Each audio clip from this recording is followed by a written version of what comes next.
Malabar gold and diamonds നിങ്ങൾക്കായി ഒരുക്കുന്ന അത്യാകർഷകമായ ബാംഗിൾ ഫെസ്റ്റ്. ബജറ്റ് ഫ്രണ്ട്ലിയായ ലൈറ്റ് വെയ്റ്റ് ആഭരണങ്ങളുടെ അതിവിപുലമായ കളക്ഷനൊപ്പം ഏറ്റവും പുതിയ ഡിസൈനർ വളകൾ സ്വന്തമാക്കാൻ ഇതാ ഒരു സുവർണ അവസരം. ജനുവരി 4 മുതൽ 10 വരെ നിങ്ങളുടെ ഒറ്റപ്പാലം ഷോറൂമിൽ. കൂടാതെ മനസ്സിനിണങ്ങിയ ട്രെൻഡി ഡിസൈൻ ആഭരണങ്ങൾ തിരഞ്ഞെടുക്കൂ. ഞങ്ങളുടെ ഏറ്റവും വലിയ കളക്ഷനിൽ നിന്നും ഏറ്റവും മിതമായ വിലയിൽ.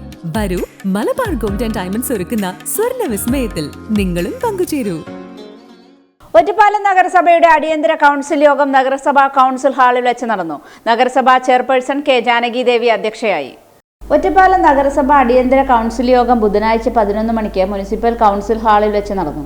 2025-26 വർഷത്തെ പദ്ധതി രൂപീകരണവുമായി ബന്ധപ്പെട്ട മാർഗനിർദ്ദേശങ്ങൾ യോഗത്തിൽ ചർച്ച ചെയ്തു.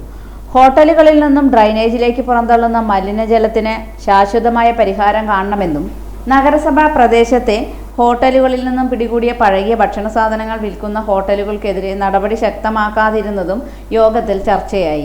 നഗരസഭാ പ്രദേശത്തെ തെരുവുനായ് ശല്യത്തെക്കുറിച്ച് നഗരസഭ വേണ്ട ശ്രദ്ധ പുലർത്തുന്നില്ലെന്ന് ആരോപണമുയർന്നു.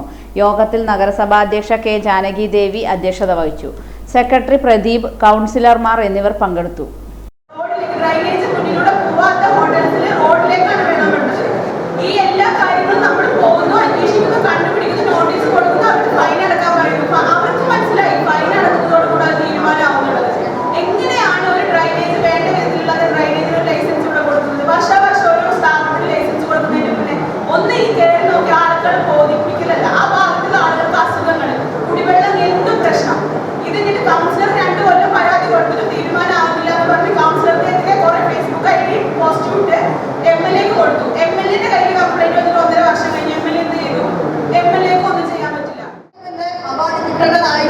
പക്ഷെ ആ ഒരു കാരണം കൊണ്ട് കൂടി നമ്മുടെ ഈ പദ്ധതി നമുക്ക് അവാർഡ് കിട്ടുന്നില്ല.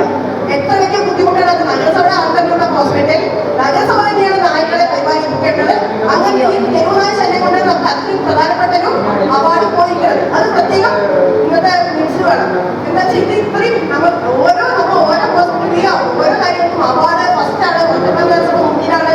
ഇങ്ങനെയൊക്കെ പറയുന്നത് ഒറ്റപ്പാലം നഗരസഭ തെരുവുനായ്ക്കളെ പരിപാലിക്കുന്ന ഏറ്റവും മുന്നിലാണ്. ഈ 4 വർഷത്തിനുള്ളിൽ എത്ര പ്രാവശ്യം നമ്മൾ കയറുന്നുണ്ട്? എന്തുകൊണ്ടാണ് അതിന് ശാശ്വതമായിട്ടൊരു പരിഹാരം കാണുന്നവരെ പറ്റാത്തത്? അവർക്ക് മനസ്സിലായിട്ടുണ്ട് ഇതൊക്കെ ഒരു പ്രഹസനാണ്. നമുക്കിത് എങ്ങനെയെങ്കിലും ഈ ഹോട്ടൽസ് ഒരാഴ്ച 2 ആഴ്ച മുന്നേ ഇനോഗ്രേഷൻ കഴിഞ്ഞ ഹോട്ടൽസിൽ നിന്നാണ് നമ്മൾ ഈ വേസ്റ്റ് വെള്ളം പോകുന്നതിന്റെയും പഴയ ഭക്ഷണങ്ങൾ പിടിക്കുന്നത്. എന്താണ് ഇവിടുത്തെ നിയമം? എന്തിനാണ് ഇങ്ങനെ ഒരു നിയമങ്ങൾ? അവര് തെറ്റിയതിനെ പിന്നെ എന്തിനാണ് അവർ വന്ന് ഫൈനൊക്കെ ചെയ്യാനായത്? അവർ വന്നുള്ള മാമാപേക്ഷ